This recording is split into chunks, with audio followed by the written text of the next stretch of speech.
जरा सोच के देखिए कि आपको 13 साल तक एक जेल में बंद कर दिया जाए। इस जेल में ना ही बाहर का कुछ देख सकते हैं और ना ही किसी से मिल सकते हैं, और तभी उस जेल में आपको एक आदमी मिले जो आपको एक 500 साल पुराने खजाने का नक्शा दे जाए, तो आप इतने सारे पैसों का क्या करेंगे। तो आज की जो मूवी है वो इसी के ऊपर बेस्ड है। तो मूवी का नाम है the count of Monte Cristo, जो कि साल 2002 में आई है। तो शुरुआत में हम देखते हैं कि एक जहाज में कुछ लोग आए हुए हैं और अब इनमें एक नया आदमी भी है जिसका नाम एडमंड है।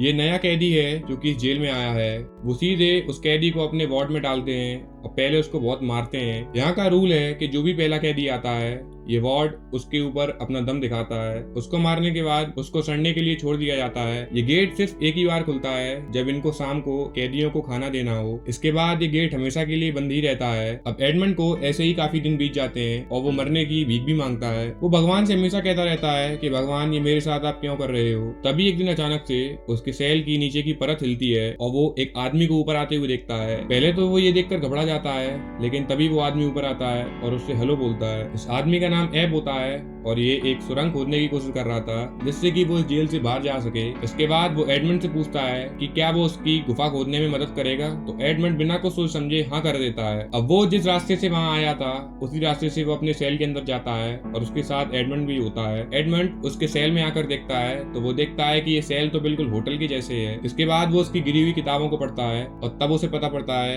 कि एब तो बहुत बड़ा तलवारबाज भी है। वो उससे ये कला सिखाने को कहता है, जिस पर एब मान जाता है और उसको खुदाई के साथ साथ ये काम भी सिखाने लगता है। वो उससे कहता है कि तुम्हारी रफ्तार बहुत तेज होनी चाहिए कि तुम्हें पानी को बिना छुए अपना हाथ निकाल लेना होगा। इसका मतलब था कि अगर पानी की एक बूंद जो ऊपर से गिर रही है, अगर तुम इसके आर पार हाथ निकाल सको और तुम्हारा हाथ भीगे ना, यानी कि तुम एक परफेक्ट तलवारबाज बन चुके हो। वो ये प्रैक्टिस दिन और रात करता रहता था और साथ ही अपनी सुरंग की खुदाई भी करता रहता था। कुछ दिनों बाद उन्होंने अच्छी खासी सुरंग की खुदाई कर दी थी और तभी जब एब अंदर था तो सुरंग हिलने लगती है और बहुत सारे मोटे मोटे पत्थर उसकी छाती पर गिर जाते हैं। वो पत्थर गिरने की वजह से उसकी छाती पे बहुत सारी चोट आ गई थी। अभी एडमंड उसे बाहर तो निकाल लेता है, लेकिन पत्थर गिरने की वजह से वो मरने ही वाला होता है। तभी एब उससे कहता है कि मेरी बुक के नीचे एक नक्शा है, उस नक्शे को लेकर आओ। एडमंड जल्दी से जाकर उस नक्शे को लेकर आता है और वो नक्शा पढ़ने लगता है। उस नक्शे में एक बहुत बड़े खजाने का राज होता है। वो उससे मरते टाइम बताता है कि मैं जिस वजह से यहाँ अंदर आया हूँ ये वही नक्शा है, क्योंकि मेरे मालिक ने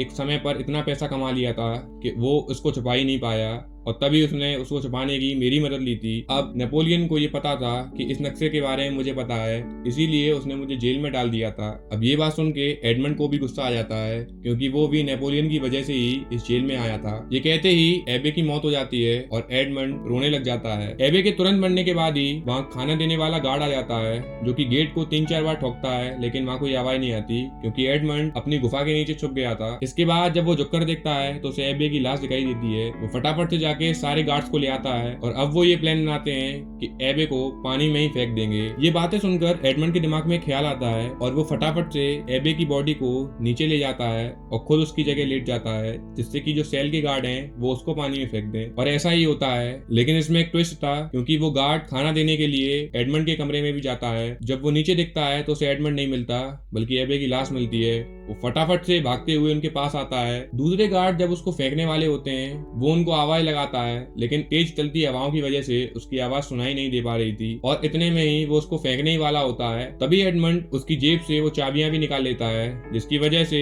वहाँ का एक गार्ड भी नीचे गिर जाता है जो उसको बहुत मारता था। और जैसे ही वो नीचे गिरते हैं, गिरने के बाद एडमंड जो अपने साथ जो सिक्योरिटी गार्ड लेकर आया था वो उसको डुबो को मार देता है और इससे उसका एक बदला तो पूरा हो जाता है। अब वो लगातार तैरता रहता है और तैरने के बाद वो एक टापू पर पहुंच जाता है। टापू पर पहुंचने के बाद वो थोड़ा खुश होता है, लेकिन अभी तो ट्विस्ट होना बाकी था। तभी उसे बहुत सारे लुटेरे मिलते हैं। तो लुटेरे उनसे कहते हैं कि अगर तुमने हमारे धोखेबाज दोस्त को मार दिया तो हम तुम्हें बख्श देंगे, या फिर इसने तुम्हें मार दिया तो हम तुम्हें मार देंगे। अब एडमंड के पास इसके अलावा कोई ऑप्शन नहीं था, तो वो तैयार हो जाता है। अब दोनों के बीच लड़ाई होना शुरू हो जाती है और एडमंड उस पर भारी पड़ता है, क्योंकि एडमंड ने तलवारबाजी की प्रैक्टिस की थी। लेकिन एडमंड उसे मारता नहीं, बल्कि उसकी जान की रिहा मांगता है, जिस पर पायरेट खुश होकर उसको भी माफ कर देता है। अब वो दोनों एक जगह आ जाते हैं। अब एडमंड ने जिसकी जान बचाई थी वो उसका लाइफ टाइम आभारी हो जाता है और वो उससे ये भी कहता है कि मैं अब तुम्हारा गुलाम हूँ। तो एडमंड के साथ अब ये भी हो चुका है जो अब एडमंड के प्लान का हिस्सा भी है। अब एडमंड एक जगह पहुंचता है और अपने पुराने मालिक से मिलता है। वहां उसे पता पड़ता है कि उसके डैड की भी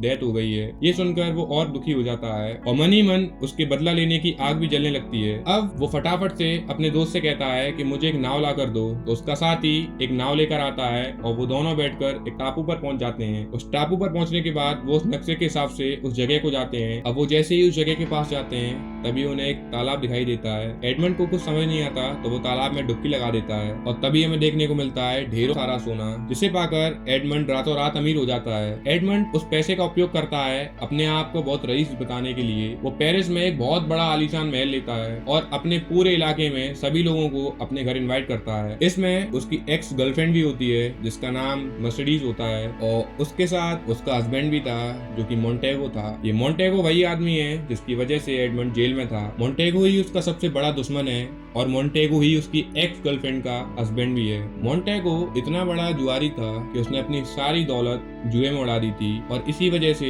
वो बैंक से लोन लेकर अपने रईसी का दिखावा भी करता था। अब यहाँ पर एडमंड के अंदर एक ख्याल आता है क्योंकि उसके साथी ने उससे कहा था कि इन दोनों लोगों का एक बच्चा भी है जिसका नाम स्टीव होता है। अब एडमंड क्या करता है, वो कुछ लोगों को इकट्ठा करता है और उसकी फेक किडनैपिंग करा देता है और खुद हीरो बनकर उसे बचा देता है, जिससे स्टीव को लगे कि अरे वाह ये तो कोई हीरो है, और ये कहकर ऐसे वो उनकी जिंदगी में पहुंच जाता है। अब एक दिन की बात होती है जब स्टीव का बर्थडे होता है और वो उसमें एडमंड को इनवाइट करता है। अब एडमंड आता है और सभी के साथ बैठता है, लेकिन अभी भी उसको किसी ने पहचान नहीं पाया। लेकिन जब ही वो अपने बालों को हाथों से हिला रहा होता है तभी उसको मर्सिडीज पहचान लेती है क्योंकि आखिर वो उसकी एक्स है। जब वो लोग बैठे होते हैं कि एडमंड बहुत बड़ी बड़ी बातें फेंक रहा होता है, वो कहता है कि कल ही मेरा 100 किलो सोना आने वाला है और उसको लाने में मदद करेगा मेरा एक खास साथी जिसका नाम होता है विलफोर्ड। विलफोर्ड एक करप्ट ऑफिसर है जो ये काम कराते ही रहता है और विलफोर्ड ने ही मिलकर इसको जेल में डलवाया था, यानी कि ये भी इसका दुश्मन हुआ। अब उसका प्लान काम करने लगा था क्योंकि इन लोगों के दिमाग में यही चीज चल रही थी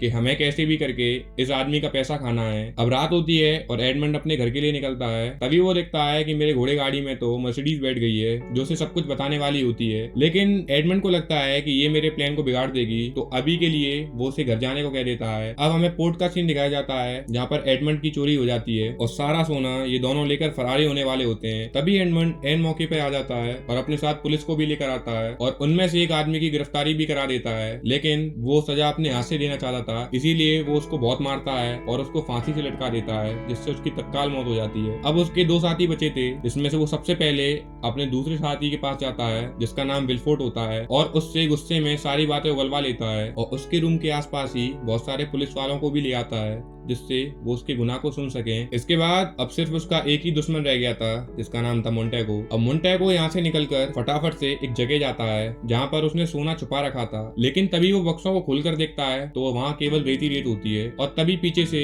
एडमंड आ जाता है और एडमंड उससे कहता है कि क्यों फंस गई ना तुम मेरे जाल में, शायद तुम मुझे पहचाने नहीं। यही सुनने के बाद मोंटेगो समझ जाता है कि ये तो वही दोस्त है जिसको मैंने धोखा दिया था। इसके बाद उन दोनों में बहुत भयंकर लड़ाई होने लगती है जिस पर मोंटेगो पर एडमंड भारी पड़ने लगता है।